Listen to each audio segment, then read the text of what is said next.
America has been called the cradle of democracy because historically we've aimed to practice democracy and exercise the will of the people in the greatest way possible. Our country's foundation was built on making the voice of citizens heard loud and clear in our government at all levels. Unfortunately, you may be well aware that our country might not be following these ideals as closely these days.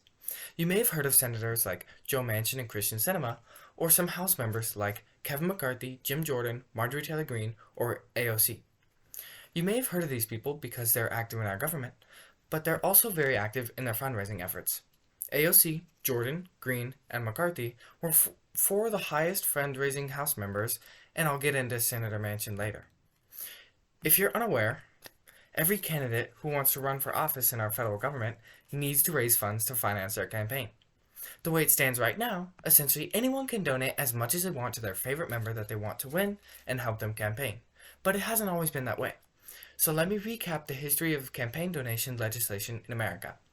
So the first legislation concerning donations to campaigns was in 1907 with the Tillman Act of 1907. This act prohibited banks and corporations from contributing to candidates because they have so much money that they could donate and therefore so much influence over individual candidates and the whole legislative body as a whole. The next piece of legislation was the Publicity Act of 1910. This act required all political contributions to be recorded and disclosed so that the public could know about the source of these donations. Next came the emergence of the Political Action Committee in 1943. Now, this is not legislation, but it's essentially a group that forms that can collect fundraising to be used on candidates, but they can't work directly with candidates. So these PACs essentially allowed these corporations to donate to candidates through them, influencing them legally once again. Next came the Federal Election Campaign Act of 1971, which imposed limits on how much can be spent during an election campaign and how much could be donated to a said campaign. Then, 5 years later, in 1976, the Supreme Court case Buckley v. Vallejo happened, and the court ruled that regulations on individual spending on campaigns are a violation of our First Amendment.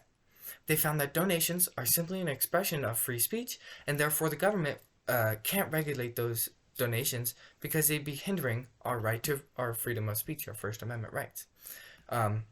Finally, the biggest change to campaign funding happened in 2010 with Citizens United v. Federal Elections Commission, or FEC. In this case, the Supreme Court found that corporations are also people, and therefore they're entitled to their First Amendment rights too.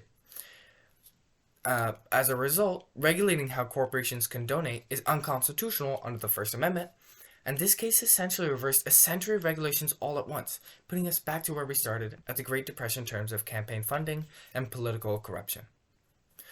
So what's the problem with these donations? Well, these donations are typically not fairly spread around, and the people with the most money have the most influence over our Congress. I'm going to quickly examine the top 5 donation groups, but if you're curious, please go to opensecrets.org and you can see almost every dollar spent in campaigns until about 1990. So the biggest contributor in our last election cycle, 2021-2022, were hedge funds and private investment funds. Their donations totaled more than $1 billion, and their funds went 55% towards Democrats and 45% towards Republicans. Next is the retired sector, basically retired people. Their donations exceeded $926 million, 48% of which went to Democrats, 52% to Republicans.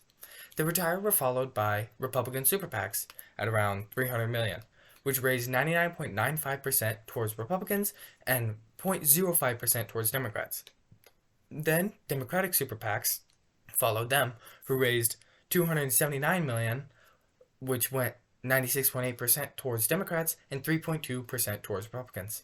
And the fifth highest donation group was the real estate sector, which donated $250 million, 44.4% which went to Democrats, and 55% to Republicans. Now, these percentages on their own are not very dramatic, but remember that they're the result of all donations added together.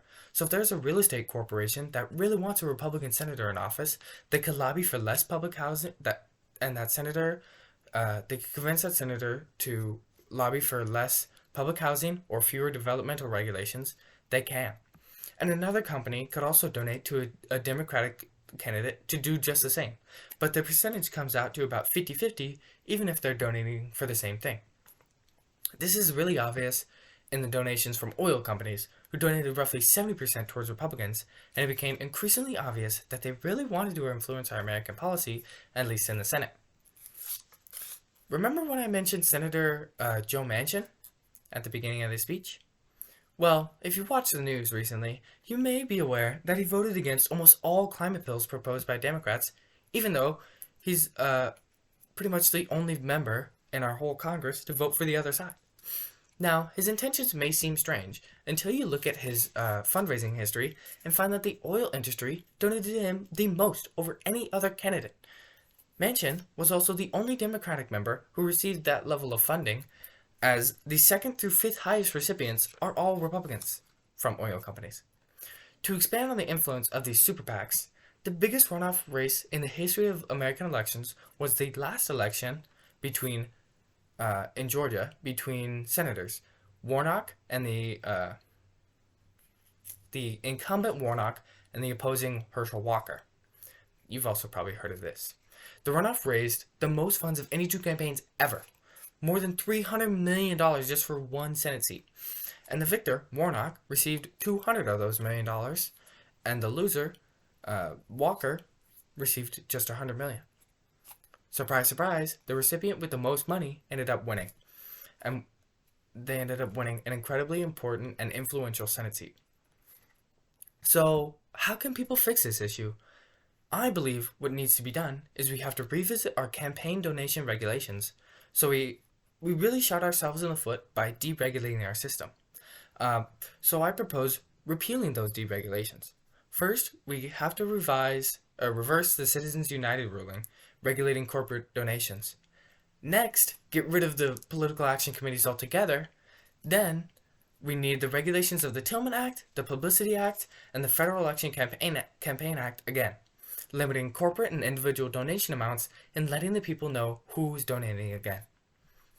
Hopefully, this will level the playing field, making it so America can once again be the cradle for democracy rather than the cradle for corporate influence, ensuring that the will of the people is reflected again in our Congress rather than the will of the dollar bill. Thank you.